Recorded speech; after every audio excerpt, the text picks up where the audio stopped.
الحمد لله رب العالمين والصلاة والسلام على سيد الرسل وخاتم النبيين. فقد قال الله تعالى في القرآن المجيد والفرقان الحميد: إياك نعبد وإياك نستعين. وقال في موضع آخر: إن الله لا يغفر أن يشرك به ويغفر ما دون ذلك لمن يشاء ومن يشرك بالله فقد ضل ضلالا بعيدا. وفي الحديث عن معاذ قال: أوصاني رسول الله صلى الله عليه وسلم: لا تشرك بالله إن قتلت وحرقت. صدق الله رسوله النبي الكريم ونحن على ذلك لمن الشاهدين والشاکرین والحمد للہ رب العالمین. جس دور پہ نازاں تھی دنیا اب ہم وہ زمانہ بھول گئے، اوروں کو جگانا یاد رہا خود ہوش میں آنا بھول گئے. منہ دیکھ لیا آئینے میں پر داغ نہ دیکھا سینے میں، دل ایسا لگایا جینے میں مرنے کو مسلمان بھول گئے. اذاں تو اب بھی ہوتی ہے مسجد کی فضا میں اے انور، جس ضرب سے دل ہل جاتے تھے وہ ضرب لگانا بھول گئے. میرے واجب الاحترام سامعین، آج کا جو ہمارا موضوع ہے وہ اتنا اہم موضوع ہے کہ جس کے لیے اللہ تعالیٰ نے 1,24,000 انبیاء کرام کم و پیش دنیا میں اتارے، اور وہ موضوع ہے موضوع توحید. حضرت معقل بن یسار رضی اللہ تعالیٰ عنہ سے حدیث مروی ہے کہ آپ فرماتے ہیں کہ میں حضرت صدیق رضی اللہ تعالیٰ عنہ کے ساتھ نبی کریم صلی اللہ علیہ وسلم کی محفل میں حاضر ہوا تو آپ صلی اللہ علیہ وسلم نے فرمایا کہ اے صدیق اکبر، شرک اتنا باریک ہے کہ وہ چیونٹی کی چال سے بھی زیادہ باریک ہے.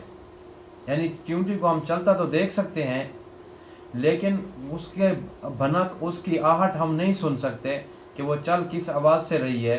اتنی باریکی سے انسان کے اندر شرک جو ہے وہ داخل ہوتا ہے. میرے دوستو، شرک کیا ہے؟ شرک کا معنی کیا ہے؟ کہ جس چیز کا تقاضا اللہ سے کرنا ہے، جو چیز اللہ تعالیٰ سے مانگی جاتی ہے، جو چیز اللہ تعالیٰ ہی دے سکتے ہیں، اس چیز کا تقاضا کسی بندے سے کیا تو یہ شرک ہے، کسی نبی سے کیا تو یہ شرک ہے، کسی ولی سے کیا تو یہ شرک ہے، کسی سورج سے کیا تو یہ شرک ہے، کسی پتھر سے کیا تو یہ شرک ہے. یعنی جو چیز اللہ ہی دے سکتا ہے اس چیز کا تقاضا کائنات کے کسی بندے سے بھی کیا تو یہ شرک ہے. اور اسی شرک کی جڑوں کو کاٹنے کے لیے اللہ تعالیٰ نے 1,24,000 کم و پیش انبیاء کرام دنیا میں اتارے.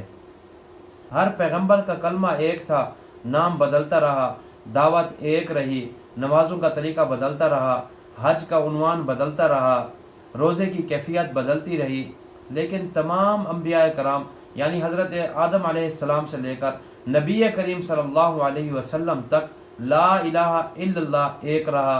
ان کا جو کلمہ تھا وہ ایک رہا.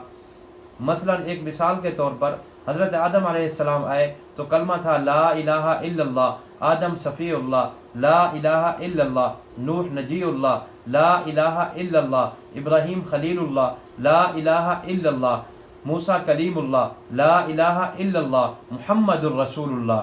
تو ہم دیکھتے ہیں کہ کلمہ ایک رہا حضرت آدم علیہ السلام سے لے کر نبی کریم صلی اللہ علیہ وسلم کی ذات اقدس تک. میرے دوستو، لا الہ الا اللہ کا کیا معنی ہے؟ لا الہ، نہیں کوئی معبود، الا اللہ، مگر اللہ. الہ کا معنی صرف معبود نہیں ہے، الہ کا معنی صرف سجدوں کے لائق نہیں ہے، الہ کا معنی صرف حاجت روا نہیں ہے، الہ کے بلکہ کئی معنی ہیں. الہ کا معنی حاجت روا بھی ہے، الہ کا معنی عالم الغیب بھی ہے، الہ کا معنی بگڑی بنانے والا بھی ہے، الہ کا معنی ہر جگہ حاضر ناظر بھی ہے، الہ کا معنی سجدوں کے لائق بھی ہے، الہ کا معنی ذرے ذرے سے واقف بھی ہے، الہ کا معنی ہر چیز کا علم رکھنے والا بھی ہے. یعنی کل جہاں کا مالک و معبود صرف اور صرف اللہ تعالیٰ ہی ہے. میرے دوستو، اگر ہم لا الہ الا اللہ سے صرف یہ مطلب نکالتے ہیں کہ پتھروں کو سجدہ نہ کرو، باقی حاجت روا بندوں کو کہو، نبیوں کو مشکل کشا کہو، عالم الغیب کہو، پیغمبروں کو ہر جگہ موجود کہو، تو ہمارے اس کلمے کا کوئی اعتبار نہیں ہے. ہم کروڑ مرتبہ ایسا اقرار کریں، کروڑ مرتبہ یہ کلمہ پڑھیں تو ہمارے اس کلمے کا کوئی اعتبار نہیں ہے. جب تک ہم الہ کے پورے معنی کو سینے سے نہیں لگا لیتے تو نہ ہمارا حج قبول ہے، نہ ہماری عبادت کا کوئی اعتبار ہے، نہ ہماری نماز کا کوئی اعتبار ہے. یہی مفہوم سمجھانے کے لیے 1,24,000 انبیاء کرام دنیا میں تشریف لائے۔ ہر نبی کو لوگوں نے برا کہا، ہر پیغمبر کو گھروں سے نکالا گیا، جلا وطن نبیوں کو کیا گیا، 18,000 نبیوں کو شہید کر دیا گیا، کنووں میں ڈال کر نبیوں کو زندہ دفن کر دیا گیا، لیکن 1,24,000 میں سے ایک نبی بھی ایسا نہیں تھا کہ جس نے اس کلمہ لا الہ الا اللہ کے معنی میں کوئی لچک پیدا کی ہو یا اس کے مفہوم میں کوئی لچک پیدا کر کے خاموشی کا اظہار کیا ہو۔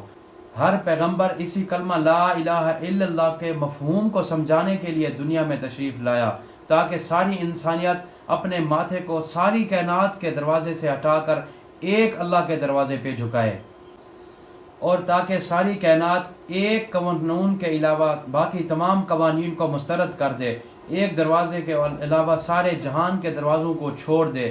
یہی 1,24,000 انبیاء کرام کا اصل مشن تھا۔ نماز میں ہم کیا کہتے ہیں کہ ایاک نعبد و ایاک نستعین؟ کیا ہم نے کبھی غور کیا کہ سورۃ فاتحہ ہی پہلے ہم نماز میں کیوں پڑھتے ہیں؟ کوئی اور سورت کیوں نہیں پڑھتے؟ اس لیے کہ سورۃ فاتحہ لا الہ الا اللہ کی روح ہے، اور یہ سورۃ فاتحہ پورے قرآن کا خلاصہ ہے۔ خلاصہ کیوں ہے؟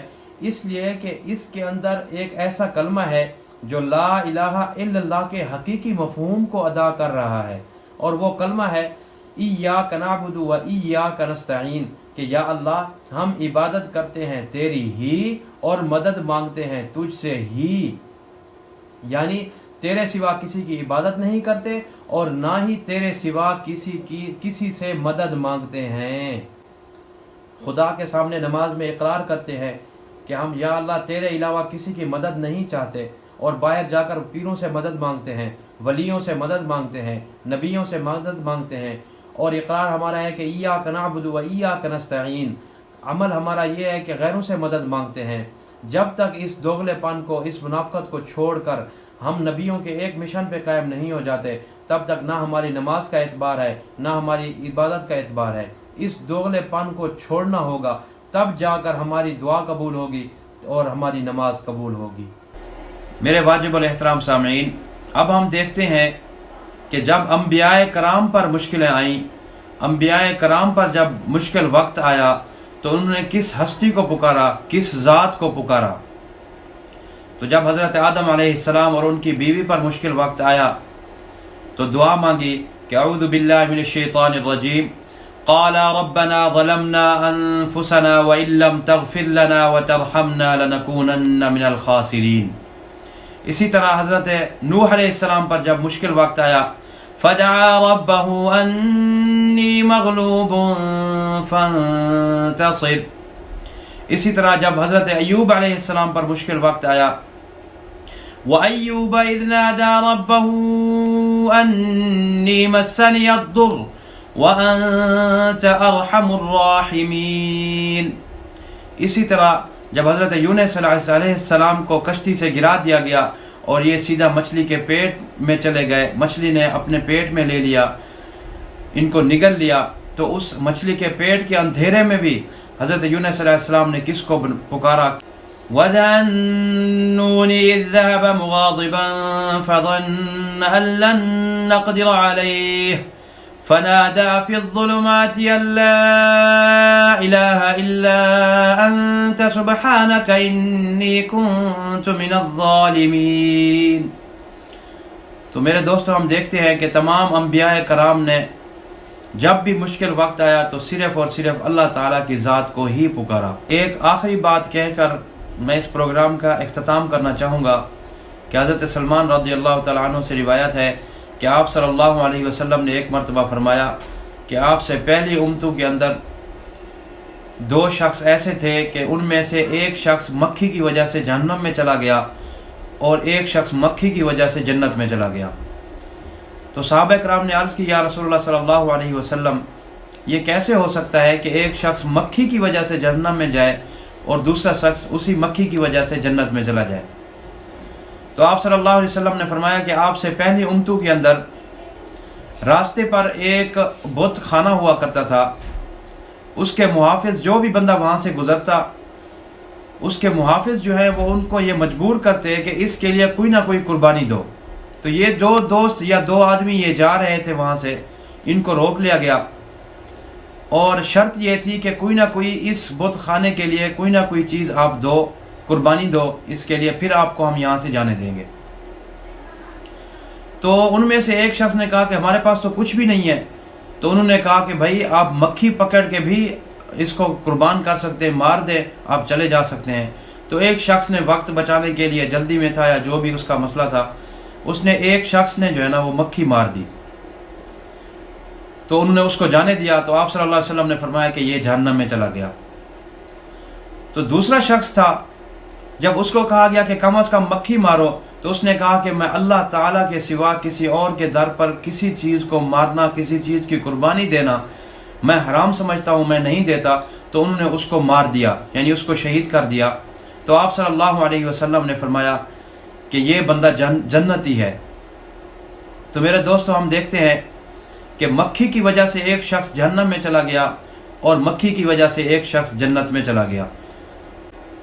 میرے دوستو، میری دعا ہے کہ ہم نے جو بھی اس پروگرام کے اندر جو بھی بات کہی، جو بھی عمل کیا، اللہ تعالیٰ اس کو اپنی بارگاہ عالیہ کے اندر قبول و منظور فرمائے، اور جو بھی ہماری اس کے اندر غلطی ہو گئی اللہ تعالیٰ معاف فرمائے۔ وما علینا الا البلاغ المبین۔